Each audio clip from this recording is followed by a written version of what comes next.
Thank you. We will be listening to pedometer-assessed workplace walking program improves cardio-metabolic profile among the university's workforce.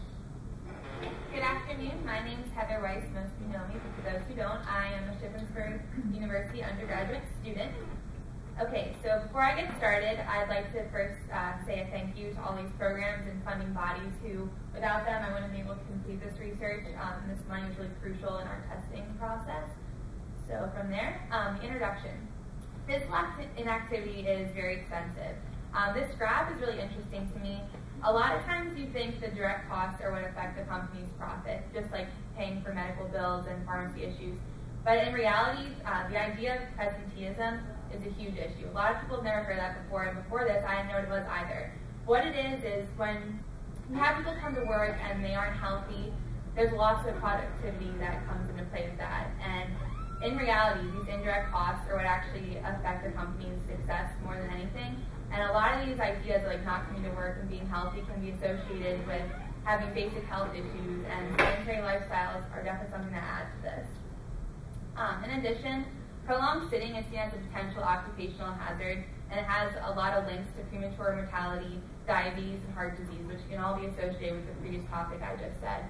And interestingly enough, most people, the desired amount of steps per day is 10,000, but the average American only gets between 3,500 and 5,000 steps a day, which is surely not enough to maintain a healthy lifestyle. Previous research, Haynes conducted a study to see the effects of a 12-week pedometer-based program, and what they found was there is a correlation between BMI, blood glucose, and total cholesterol in accordance to how many steps they took. Another study with a similar result conducted a 10-week program to see how workplace physical activity was improved upon. Results found that significant improvements in the steps per week, levels of physical activity, and movement throughout the stages of changes all increased. And the idea of the stages of changes, that's one idea of like contemplation and actually fully committing to an idea. And what they're saying is that with this walking program, people began committing to the task sooner. The primary purpose of my study was to evaluate the association between pedometer-assessed physical activity with cardiometabolic outcomes such as body weight, blood glucose levels, lipid profile, and we decided to do this among the entire university academic force. So that's anywhere between faculty members or just staff members. And what we wanted to see was, we did this over a 4-week study to see if we could see changes in a shorter amount of time, since most of the previous studies were done over extensive weeks, roughly at least 8 weeks or higher. For this part of the study, we actually did 3 full phases. This is only the research calculated on 2 of them so far. We had 29 subjects, 9 of them being males, 20 of them being females. We requested that the people were over the age of 40. BMI was for average under the obesity mark. We wanted everyone to be apparently healthy, sedentary to somewhat active, and we wanted to make sure they had no history of diabetes, cardiovascular diseases, and were on no long-term medications such as those for high blood pressure that could affect their blood levels. Baseline testing, we did testing in the morning every time, and the first time people came in, we had them fill out a ballot of forms. Informed consent, obviously that's normal, a standard health history questionnaire, a PAR-Q, and if they didn't pass the PAR-Q with a 7 out of 7, that definitely raised a red flag for us. And a short form 36, which at the time I didn't really know what that encompassed, but I did a little bit of research, and it's a very in-depth behavioral form, and we actually found some pretty good stuff about that. We'll get to that later. And then demographics, basic height, weight, and resting blood pressure. And the neat part of our study was we analyzed their blood levels with the Cholesterol LDX system, and that you get their basic blood panels, so that's like their triglycerides and their glucose. And then what we did after this simple testing, which normally took about a half an hour, we would give them a pedometer and give them a trial week to get used to using the device. They're really accurate. You have their stride length specific to them, as well as their height and their weight. And these pedometers were actually equipped with a USB port that they could analyze and run statistics on their own on their computers, which is pretty neat, and a lot of people utilize that throughout their study. What we required is that over a 4-week period, that at least 5 days out of the week, they tried their best to do 10,000 steps a day. And And after the 4 weeks, we just did the exact same testing as the baseline to see what their measurements had changed. The materials we used a blood pressure monitor, and we wanted them to use the same one every week, so that way if there was fault with the machine, it was consistently doing the same numbers. And then, as you can see, that's the pedometer we used with the USB port, and the picture in the back is the blood sampling system we used. Descriptive statistics, which I have graphs to represent these are the values that we would have gotten off of the Cholesterol system every time. And as you can see, total cholesterol and blood glucose were both significantly decreased over this span, and BMI was just calculated manually. Okay, weekly step count. I found this pretty interesting. From week 1 to 4, on average, there is a 12% increase in step count over the 4 weeks. In addition, from before testing to after testing, so again, over a 4-week span, there was a significant decrease in cholesterol, as we found earlier, and that goes for blood glucose as well. Blood pressure, both systolic and diastolic, with systolic on the left and diastolic on the right, both significantly had lower values over the span of the study. And then, as previously mentioned, BMI was a factor that other research has done stuff with. And there is a correlation here, but it's not a very strong one, with the R value being roughly 0.6. But there definitely does show that as you increase steps, there's a chance that your BMI could go down. I do believe, in relation to the other studies, though, with having over a longer span of time, you'd find a more pronounced R value, whereas we only did this for 4 weeks. For the discussion, it is seen that walking roughly 10,000 steps a day would result in lowering blood pressure, BMI, and cholesterol. The pedometer monitoring program is one way that a worksite can initiate a new healthy way to have their employees getting involved and reduce healthcare costs. Darker and his colleagues found that a behavioral component, they tested something with the theory of planned behavior, had a positive impact on walking. And I further looked into that, and what we did weekly, I sent out emails every week, and I was very in touch with all of the subjects to make sure that they were feeling well. And this is somewhat what Darker and his colleagues did.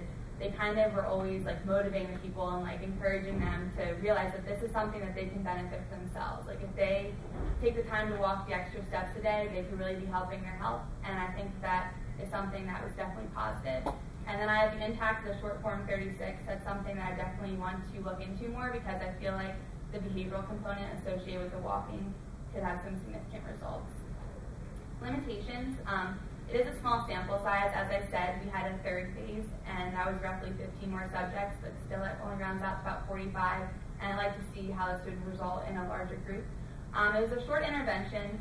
As I said in the past, most of them were over 8 weeks, and we did one in 4 weeks. So I'd like to see how different the results could be in an extended period of time. The intervention was the same. Everyone had the exact same testing done, so it'd be different to see if there's parameters such as if you walk 20,000 steps a day versus 10,000 steps, is there going to be a huge difference in your increases or decreases? We are in the phase of having a follow-up survey go out to see if everyone's still walking. Even just initially, within the first month after the study was over, I spoke to almost all the subjects, and roughly 50% of them had bought pedometers on their own and continue to walk. And even to this day, some of them just email me or see me on campus and tell me they're still out there doing it, which is great for me to hear. Physical activity barriers, that's something that I spoke with a lot of subjects about on the final day. Those that completed the study over the winter struggled most, because they said it was really hard getting outside when it was snowing or when it was raining, and the cold weather was a huge turnoff. So we definitely saw stronger results in the spring and summer seasons. And one thing that I don't know how we could change this, but I would definitely like to in the future studies, there is no true baseline of how many steps they had beforehand. We had a general idea in the trial week of where their starting point was. A lot of people only walked roughly 5,000 steps a day or 7,000, but there was no true baseline of what they did prior to having a pedometer. But I don't really know how that could be assessed, but I would definitely look into that for the future. As I said before, I really want to dive into understanding the short form 36 and seeing if the behavioral component has anything to do with this, and that's something that we're starting to work on as well. We're in the process of running the statistics on the 3rd phase to see if it further supports what happened in the first 2. Corporate fitness is something that's definitely on the rise, and I feel like if they could implement workplace physical activity by simply walking, it could be something that could really help us and possibly lower health costs. Health literacy, that's something a lot of my subjects definitely liked. I felt like every week in the weekly flyers, I tried to teach them something new that they may not have considered before. And I think it's just like helpful having a little extra tip here or there. And something else, campus walking routes and whatnot. I know a lot of rail trails are convenient because they have mile markers, but maybe having like certain routes mapped out that people would know if I walk this far in that direction, I'll get this many miles in. So here are my references and my acknowledgements. I obviously appreciate all the participants that dealt with me over the expanded period of time.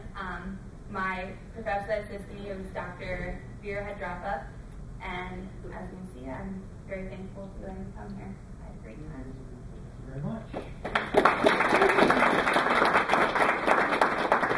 Open for questions? Yes. So how do you explain that stepwise increase in physical activity counts? They took the pedometer right away. It would seem like it would go up and then stay up. Yeah, it was kind of interesting. A lot of them, like I said, would come into me and like I'd say probably the worst I had was someone that would walk like 3,000 steps a day. And almost as soon as they got the pedometer, it was kind of an eye-opener. Because, I mean, you can walk around 1 million miles a day and have no idea how far you're going. And even just in that first week, it was instantly up to at least like 7,000. And then it was kind of cool because I'd send out like the motivational flyers and they would like tell me if they were sick, like, oh, I couldn't do it today, but I'll get my steps in tomorrow. And it's like, it was nice seeing them hold themselves accountable for something because it was them improving their life on their own. I was just the implementer of telling them to believe in themselves. So that first week, they got the information that they were lacking, and they realized, oh, I can do more, and then they went up from there. Yep. Questions? I'm curious about the mean amount of steps. When you're looking at the group, you obviously took the mean of how many steps they're taking. Did you have some people that really got into it and started exercising crazy that actually brought the mean up, or some of the people who might have started off slowly? Definitely. Or was it more of a homogeneous group? I'd say for the most part, there were very few outliers. There were definitely some, I'd say maybe at most out of the total 45 subjects of all 3 studies, there may have been 5 that just consistently never got over like 7,000. And there were definitely a couple that like would go for a walk with their husband or wife and get like 20,000 steps that day. But for the most part, I'd say everyone fell between 8 and 12,000. Yes. Do you know if anyone started any other exercise following? Like after they did the study or? Like afterwards? For the most part, I had one subject that was preparing to get a bypass surgery, but other than that, no one had any serious changes in their physical activity other than, they increased their steps, like as you can see, it's a 12% increase, but no one did anything else drastic, like no dieting or anything, except for the one surgery. Okay, we have time for one more. I'll take it. What was the incentive for these people to participate? Was it based on the healthy viewpoints that they have to acquire to stay within their health policy rates, or What kind of the way we were looking at it, every test that we did, each person we invested roughly $35 to $40 with all the blood tests that we had on them. And it was basically a free way to see how healthy you are and to see that if you can do these simple things, you got the equipment for free for the entire period and you got to see if it made a difference. And a lot of people really liked the difference they saw, so they actually invested in their own pedometers and kept up the work. So, thank you very much.